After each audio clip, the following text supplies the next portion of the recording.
author, columnist, managing editor of LibertyNation.com, podcast host and conservative policy advocate. We dismiss history at our peril. Liberty Nation Radio with Mark Angelides.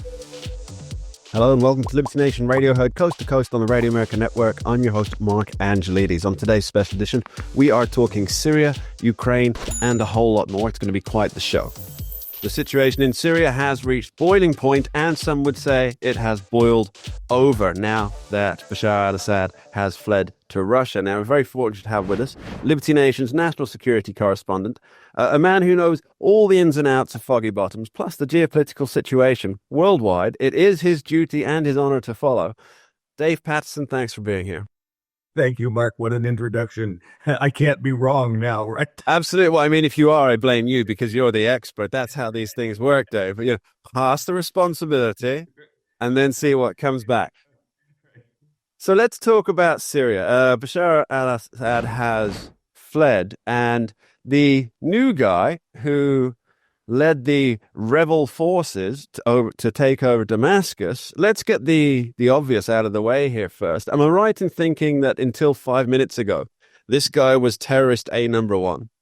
Absolutely. I mean, throughout, 2016, I believe, was the epiphany for him when he decided to change his stripes. And of course, the way terrorists do that is they change their name, right? I mean, that's what they do.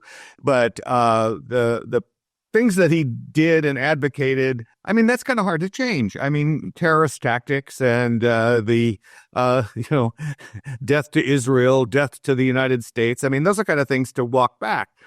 They're difficult to walk back. And so we'll have to see, we in a Christian community, we're always open for, redemption and forgiveness. Some call that the road to Damascus moment. And in his case, it's really the road. It's literal in at least one sense. Yes. So we have so many people celebrating the fall of Bashar al-Assad. And I'm not sure about this, Dave, but is it really... has the leadership been replaced with somebody who's just as bad? Well, we're going to find out, aren't we? I mean, Bashar al-Assad has gone to Moscow. I guess that's the destination for these kinds of folks. And we're going to find out. But he has a problem. I mean, he's got a not insignificant Christian community in Syria. Yes. And he's got all of these factions that are fighting amongst themselves and on occasion fight against him.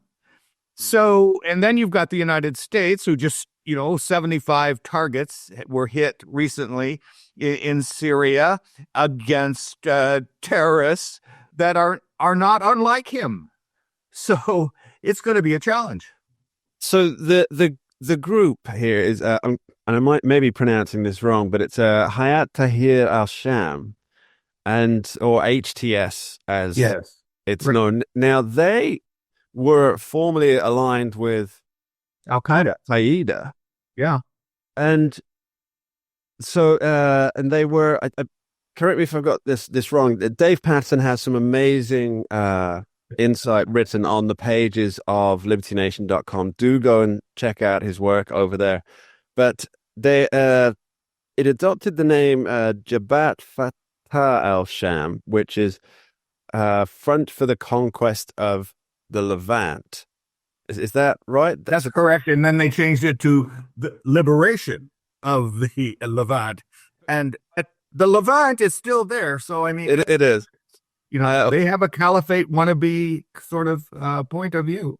Well, that's the thing, right? So it's very much a caliphate-oriented organization, has been for a long time, from what I can tell. And this name changing, it just reminds me, I'm sure you'll appreciate this, Dave, it's the People's Front of Judea, or the Judean People's Front, as per Monty Python's Life of Brian. Yes. And so why is everybody so willing to accept that the leopard has changed its spots here? I think to keep your metaphor going, when Brian gets out before the people and he says, "We are all individuals." And they repeat back, "We are all individuals," except for one who says, "I'm not." So you really believe that, al-Jolani is not? Yes, it's difficult pill to swallow, but the State Department at the moment seems it's quite strange, isn't it? Joe Biden has been almost claiming some kind of credit for what's happened in Syria, and it seems to me that this is a very dangerous position to take, especially, and I think it was you that first popped this out into my head, especially when we have to see what happens to the region's Christian population. And that is very much, as Mr. Rumsfeld used to say, an unknown unknown. That's right. I think that's going to be the canary in the mine shaft.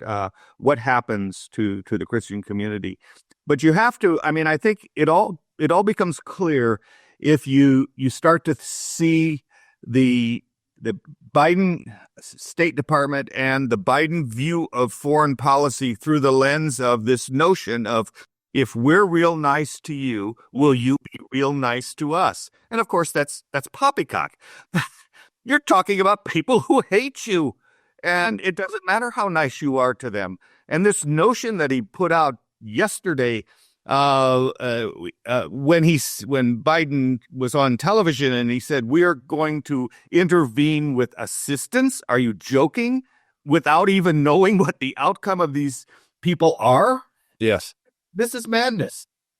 I really just can't get over what a foolhardy position the Biden administration has taken here, because you've got these people that, let's consider the knowns first. You have a guy who, until 5 minutes ago, or 2016, if you believe the popular press, was a terrorist group leader, and now he's gotten rid of the camo outfit, trimmed the beard just a little bit, and now all of a sudden he's a progressive reformer against Assad's admittedly very, very brutal regime.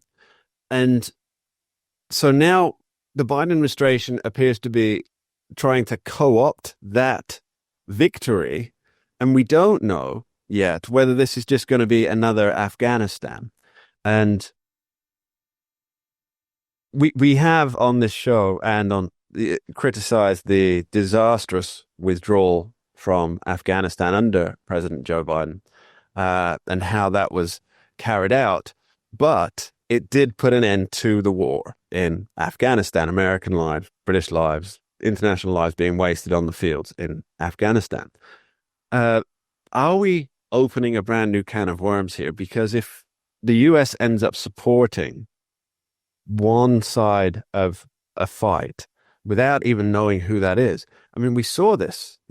It's where did Al-Qaeda first get all of its training and its weaponry and its mission provocata, as it were? In Afghanistan, when we gave them Stinger missiles to take care of the Russians, and Wilson's War, right? And of course, Charlie Wilson, yeah, Charlie Wilson's War. But the point is, we do these things with the best of intentions. We do them well, and then we forget why we were there and walk away and let the bad guys, be mischievous. And it's exactly what we do. And here we have an opportunity to sit back and say, let's just wait and see, because right now, what is happening is the three biggest threats in the Middle East are in extremis. Yeah. Russians, Iran, and Hezbollah. Why don't we just let it play out and see who emerges? But something that we need to be very aware of, and that is, we can't let Putin move from Tartus to Libya. Yeah, that would be a disaster in waiting. As was it Napoleon who said, "Never interrupt your enemy when they're in the process of destroying themselves"? Exactly right. We'll be back with this topic after this short break. Don't go anywhere. We dismiss history at our peril. Liberty Nation Radio with Mark Angelides. And we're back with Dave Patterson, continuing the discussion on Syria and the mess in the Middle East. Dave, thanks for sticking around. Now, I want to move this conversation onwards a little bit. So we've discussed what's happening in Syria and what we don't know about what's going to happen in Syria. We've discussed the Biden administration extremely premature response to all the unknown unknowns. But now I want to talk a little bit about what Donald Trump's up to here, because he's going to be the president soon enough. The once and future president, if you know your Mozart. And I can't remember the phrase that was written on the grave site there in the book. But anyway, the once and future president. So what is Trump's position here? And I guess, secondly, if you don't mind going into it, is why is Joe Biden taking such action right now when he is on the way out of the door? Okay, let's take the first part of your question first. The reason he is because suddenly he woke up one day and said, my legacy is total failure. And so what can I do to improve that legacy? And the fact is, nothing. You had 3.5, 4 years to create goodness, and you didn't. People look back and they say, golly, let's see, Afghanistan. That was a failure. And then leading up to Ukraine, you could have had the opportunity to bolster the Ukrainians, and you did not. You didn't take advantage of the fact that you knew 60, 80, 90, 120,000 Russians were building up their forces on the border of Ukraine, and you did nothing. This is not something that you can suddenly, heal the wound, put a Band-Aid on it and say, wasn't I a great president? No, you were not. It's funny that there's a lot in the, let's call it the more left-leaning legacy media. And they said there was nothing that really Joe Biden could have done to prevent the war in Ukraine because it's a foreign situation. Until something happened, there was no obligation, no legal culpability, no legal responsibility to really intervene. However, I mean, if we just strip away the political niceties, an enormous training exercise invited by President Zelensky to the US. Hey, we just want to do some training exercises in the Donbass regions, just to get our own forces in line. Exactly. And at that time, you could have had like an amphibious landing at Mariupol, but of course now that's in Russian hands. Yeah. So there were lots of things that you could have done. And we now have an opportunity, having seen what happened in Georgia, and to prevent the Russians from basically annexing all of Georgia.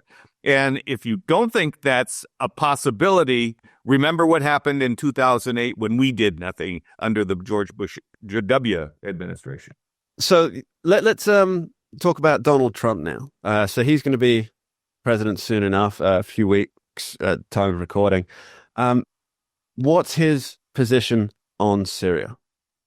I think his position is an adult approach, and that is, we don't know what's going to happen. We have no idea what's in the minds of these people who have marched down the road to Damascus and captured it. Why don't we just sit back and watch before we do something precipitous and stupid?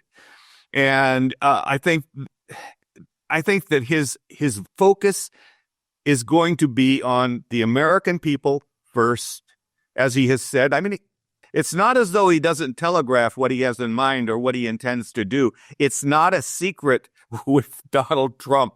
He tells you throughout his campaign what he has in mind. It was the same thing in the first administration. People simply weren't listening.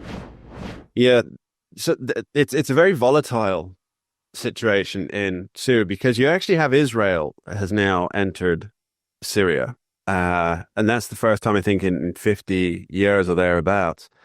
And so you have different forces on the ground. You have Israeli forces there. Now, Israel is obviously engaged in other theaters at present. But if you're amping up what the US is doing there, I don't see how there can't be some kind of and I don't mean this in the Russian hoax collusion style, but if you've got two forces conducting operations and they're not enemies, there's got to be some kind of cooperation going on there. But then those cooperative missions suggest that the US is directly involved militarily with prosecuting Israel's war. And have I got that wrong, or is that? Well, I think that you can make a distinction in that we don't have forces that are actively supporting Israel in its operations. We don't do that. However, we have forces in Syria that are working to get rid of ISIS and the ISIS remnants in Syria, and because those are mutually beneficial, as luck would have it, but they do support one another. But the U.S. is not supporting actively in operations Israel. That's not to say that we shouldn't. That's just to say that we're not. Yeah, I think that would be a whole new bag of worms if I've messed that. The whole new can of worms. Right. A bag of cats, a can of worms, a satchel of doggies. So metaphors, right? There you go. So essentially what should be happening in Syria is that the US should be sitting back and waiting to see what kind of leadership emerges. Because at the moment, I guess we've got Abu Muhammad al-Jilani, and he's essentially the de facto leader of everything that's now happening in Damascus. And it's my understanding that he will want to be present or leading whatever government emerges.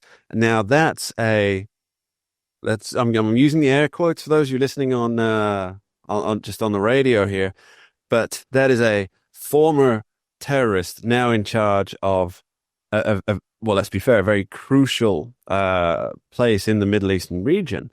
And we have a situation where it seems as though the enemies, because obviously places like Al-Qaeda and ISIS and whatnot, we tend to think of them as, they're these Islamic fundamentalists and they've all got the same goal.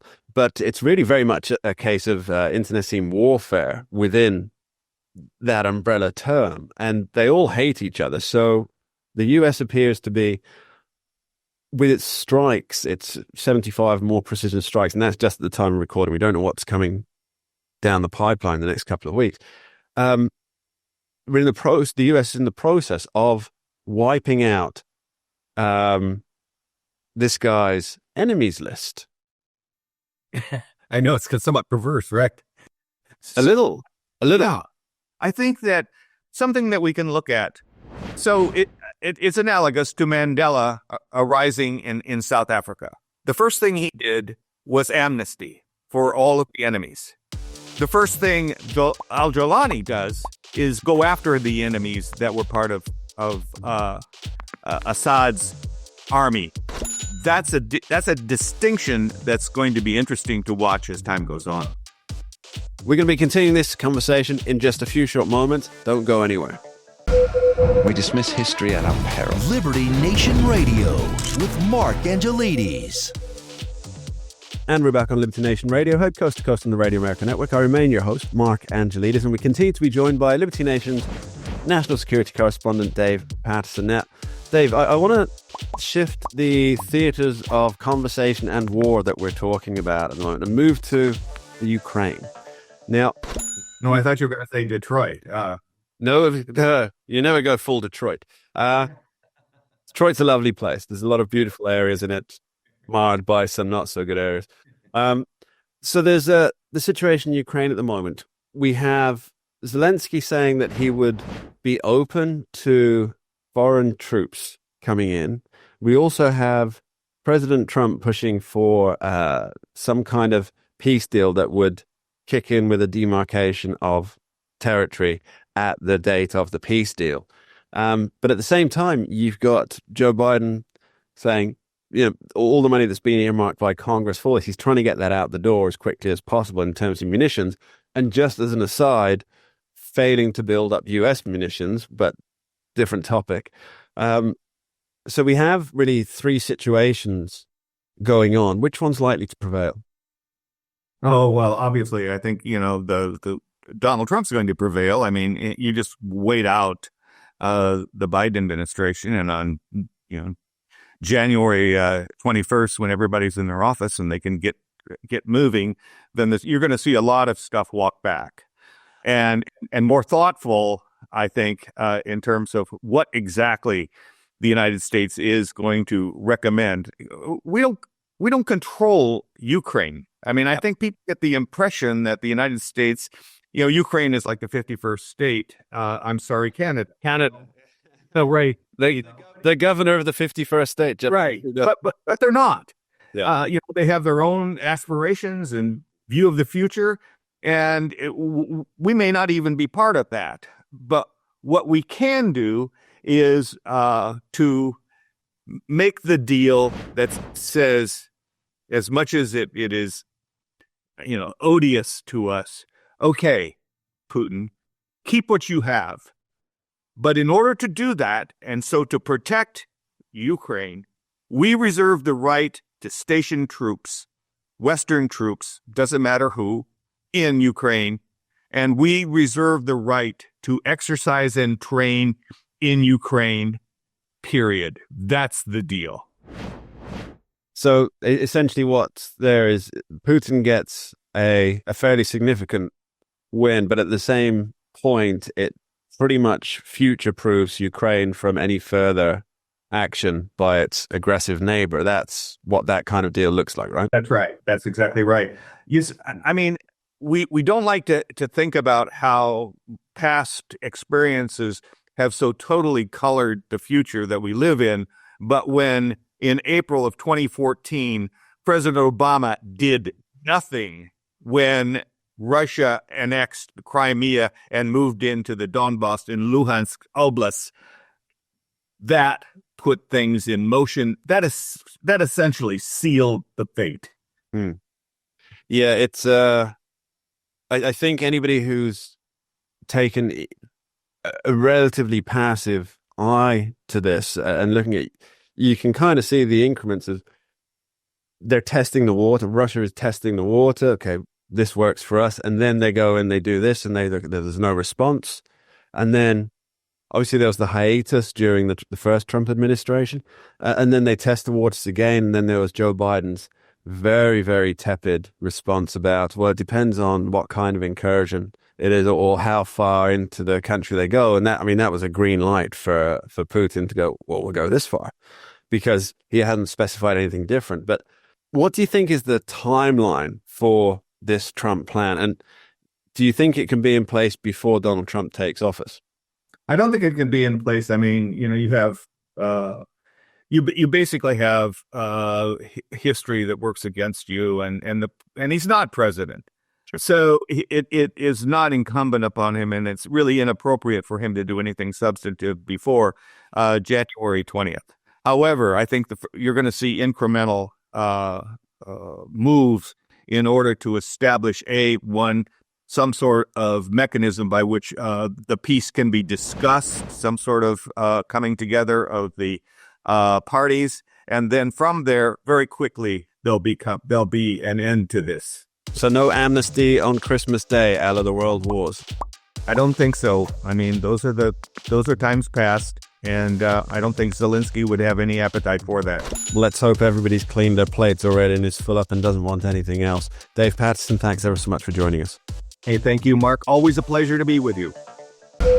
We dismiss history at our peril. Liberty Nation Radio with Mark Angelides. Hello and welcome back to Liberty Nation Radio, heard coast to coast on the Radio America Network. I'm remain your host, Mark Angelides, and we're very fortunate to have with us a very talented author who's written for just about every big publication you can shake a stick at. He's worked campaigns. He's worked pretty much everywhere. He is Edward Segal, and he's the author of Whistle Stop Politics, Campaign Trains, and the Reporters Who Covered Them, which is a newly released book that I'm very excited about reading. Thanks for being here, Edward. Hi, Mark. It's great to be with you. Yeah, thanks for being here. So, Edward, this is actually a topic that I think is probably the most timely book topic you can imagine after we've just been through the presidential election where Trump redefined what a whistle-stop tour really was. But could you start by telling us a little bit about your book? Well, the book is a history of the 180-plus year story of how campaign trains played a critical part in American politics. It takes it from the earliest days of and the first campaign train was done in 1833 by a presidential candidate, and the most recent one was Joe Biden when he ran for president in 2020. But that's not to say other candidates have not used the train as well. Congressional candidates, Senate candidates, even candidates running for local office, if there was a set of serviceable train tracks in their area, they would also use this campaign train as a way to seek votes and connect with voters. Yeah, it's the idea of the whistle stop tour. Most people, and I'm not sure if this is correct or not, you're the guy to ask about it. The idea of whistle stop tours in the American psyche really came back with Harry Truman and his grand tour. Is that about right? Well, that's kind of the tip of the iceberg for the history of campaign trains. Most people, if you ask about campaign trains, they'll say, yeah, it was Harry Truman. In reality, there were more than 200 candidates over the last 185 years or so that used to campaign by train. So Truman used the campaign train as part of his underdog, but of course, ultimately successful campaign for the White House in 1948. But dozens and dozens of candidates running for state, local, and national office have used that campaign tactic as well. Yeah, it's the Chicago Tribune would disagree with one, I believe, with their headline about Dewey. But there was an interesting thing from, I believe it was Taft or Dewey's son, who accused Truman of blackguarding Congress by engaging in this tour around America. Why do you think it was so frowned upon that he would be accused of blackguarding Congress for that? Well, because he actually did. He attacked Congress for, as he called it, the do nothing Congress, and he criticized members of Congress for not getting their job done, not passing legislation that he thought was important. And in turn, Senator Taft of Ohio criticized Truman for using the campaign train tactic. And actually, when criticized Truman, he also denigrated the dozens of small towns and cities that Truman visited on his campaign train. And that criticism really backfired on Taft, and the Democratic Party and mayors across the country where Truman had visited, they were very critical of Taft, and that really backfired. And it was a way to denigrate small towns. They were called whistle stops, which is an old railroad term referring to towns that were so small that the trains did not stop. They did not have any scheduled stops in those towns or cities, or sometimes even villages. But years later, that derogatory reference ceased to exist, and people would actually brag that they had gone on campaign trips, and cities and towns would brag that a candidate had actually stopped in their city to speak to them from the back of the train. So it went from a derogatory reference to something people would brag about, an important part of local history if a candidate stopped in their town to campaign for their votes. That's rather fascinating. How do you think this has changed now? You mentioned that Joe Biden was the last person to do an actual whistle-stop train tour. But it's in the age of digital and podcasts. I mean, podcasts were a huge element of this most recent 2024 election. Do you think that the whistle-stop tour on a train, on the tracks, do you think that's had its day now? Or is there an argument for keeping it going for future candidates? Well, I think there's a great reason to keep it going. It used to be the best and sometimes the only way for candidates to reach people in cities and towns. That was, of course, the days before mass media.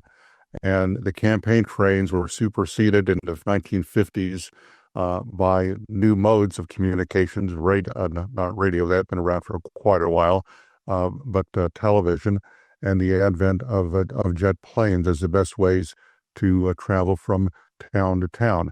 However, campaign trains, I think, are still relevant because they are often used as what I call political eye candy to get the attention of the news organizations and get people to come out and see them because it's just such a unusual, unique, and oftentimes a very colorful way to connect with people.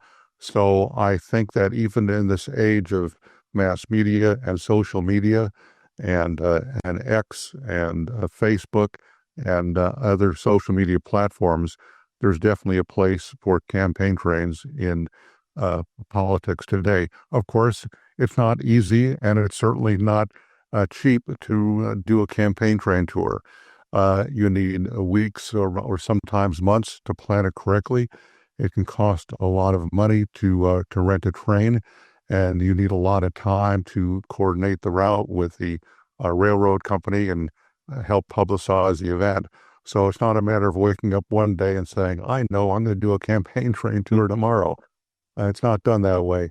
But if it's done right, if it's done effectively, if it's done strategically, it's a great way to connect with voters and create a very great impression with the electorate. I think Ronald Reagan had a similar thought on that, didn't he? He correct me if I'm wrong here. This is just a little bit. Was it the Ferdinand Magellan that Ronald Reagan took for a little trip just on what he would call a little whistle-stop tour? But that was really for the spectacle rather than the practicality, wasn't it? Yes, that was the definition of a photo op. He only went for a few hundred miles in Ohio, and he actually retraced the route of Harry Truman when he ran for president in 1948. And ironically, President Reagan used the same campaign train, the Ferdinand Magellan, that Truman used. And that train actually was first used by President Franklin D. Roosevelt in the 1940s. So there was a great history to that train, and it was a great way for President Reagan to use that to as political eye candy to get the attention of people, and it certainly worked. It was made headline news across the country and around the world, and it was a great example of using campaign trains very effectively to reach people and connect with them. It seems to me that there's something very American about the railroad and the campaign trail that doesn't exist anywhere else. All politicians use planes, they use motorcades, but there's something distinctly Americana about a railway line. Yes, even though the railroad engine was not invented or perfected in the United States, it was first used here in the 1830s to campaign for office by a presidential candidate. But the tactic proved to be so effective and get people's attention so well that other politicians in different countries, Canada, UK, even Australia, have used the tactic for the same purposes as American politicians used, to connect with people, to make an impression, and to reach people in ways that other forms of communications just can't match. That really is true. Anybody can just almost envision an old train with the bunting, the red, white, and blue pulling in. Even if you haven't actually seen it, it's one of those things that you can just envision so perfectly easily. And I mean, that was really how America expanded, was by rail. And to be using that for the political purpose, it just seems to fit so perfectly well. Now, in your book, what's the overall message that you're putting across? Well, the overall message in my book is don't forget about an important part of American political history. Every year that goes by, with every passing generation of voters, we tend to forget the important role that campaign trains in American politics. And I think that's the basic message of my book. Remember our history, don't forget the history, and when you're considering different ways that campaigns are being run now, keep this in the back of your mind and learn from the lessons, because I think there are very important lessons to learn by today's politicians for how the trains and candidates used to be done years past. Those lessons include keep it short. When candidates would campaign for the back of a train at different stops, they would only speak for maybe 5 or 6 minutes. It's unheard of now for a politician to talk that in that short period of time. And another important lesson is using visuals. As you were just mentioned, campaign trains paint a great, memorable picture, even if you haven't seen it. The image of a train pulling into a station, the image of bunting and flags and balloons and marching bands and cheerleaders. That's a great thing to keep in mind, because too often politicians will just show up and talk and leave. You need to find visuals to help not tell your story, but to show your story. Dwight Eisenhower, when he was running for president in 1952, he wanted to demonstrate how the power of the dollar had shrunk, and it would take a length of wood about 3 feet long. It had been cut in notches in foot lengths, and he would hold up the 3-foot piece of wood and say, "This was the power of the dollar when Harry Truman took office." And he would tear off 1/3 of the wood and say, "This is the power of the dollar when he was in office." And then he would take off the last third and hold it up and say, "This is the power of the dollar today." And that was a great way to show not just talking about the declining value of the dollar, but to show it in a very memorable way. And I think politicians need to find more ways today, not just to tell their story, but to show their story to voters as well. I think you're absolutely right, especially in terms of visual impact, because everything today is very much on, as you pointed out, on television, on social media, and it removes politicians from the smell of the people, if you'll forgive the phrase, and because you can't, it's kind of difficult to imagine somebody pulling up in a politician pulling up in a train and then having a teleprompter in front of them, giving a set speech.